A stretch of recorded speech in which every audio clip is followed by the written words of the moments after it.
Paolo Avellino, determinadong inamin na papakasalan ang babaeng kagaya ni Kim Chiu.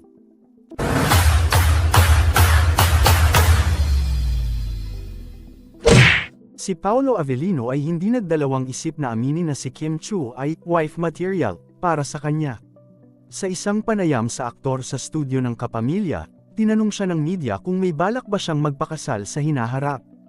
Tugon ni Paolo, "Of course, wala naman sigurong silbi yung pagiging sweet ng isang tao kung wala siyang magandang intensyon para dito."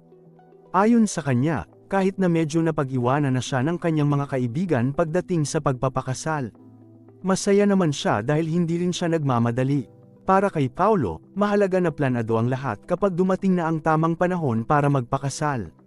Gusto niyang tiyakin na maayos at tama ang kanyang mga desisyon sa buhay, lalo na sa usaping pagpapakasal at pag-settle down. Ang pagiging bukas ni Paolo sa kanyang mga plano ay nagbibigay ng pag-asa at inspirasyon sa kanilang mga tagahanga. Maraming netizens ang nagpapahayag ng kanilang suporta sa posibleng pag-iibigan nina Paolo at Kim, na sana ay magdulot ng kasiyahan at katuparan sa kanilang mga personal na buhay. Hindi rin lihim sa publiko na may magandang samahan ang dalawa. Kilala si Kim Chiu sa kanyang pagiging mapagmahal at maalaga, na tila isang ideal partner para kay Paolo. Bagamat hindi pa opisyal na kinukumpirma ang kanilang relasyon bilang romantiko, nagbibigay ito ng inspirasyon sa kanilang mga tagahanga. Maraming netizens ang umaasa na sana ay magtuloy-tuloy ang kanilang samahan at magdulot ng positibong pagbabago sa kanilang mga buhay. Ang kanilang relasyon, bagamat hindi pa opisyal na kinukumpirma bilang romantiko, ay nagbibigay ng inspirasyon sa kanilang mga tagahanga. Maraming netizens ang nagpapahayag ng kanilang suporta sa posibleng pag-iibigan ng dalawa, na sana ay magdulot ng kasiyahan at katuparan sa kanilang mga personal na buhay. Sa kabila ng mga intriga at kontrobersya na madalas na bumabalot sa mundo ng showbiz, nananatiling tapat sina Paolo at Kim sa kanilang mga sarili at sa isa't isa.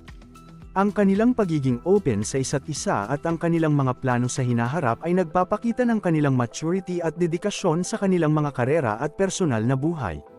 Bukod pa rito, si Kim Chiu ay kilala sa kanyang dedikasyon at pagmamahal sa kanyang pamilya.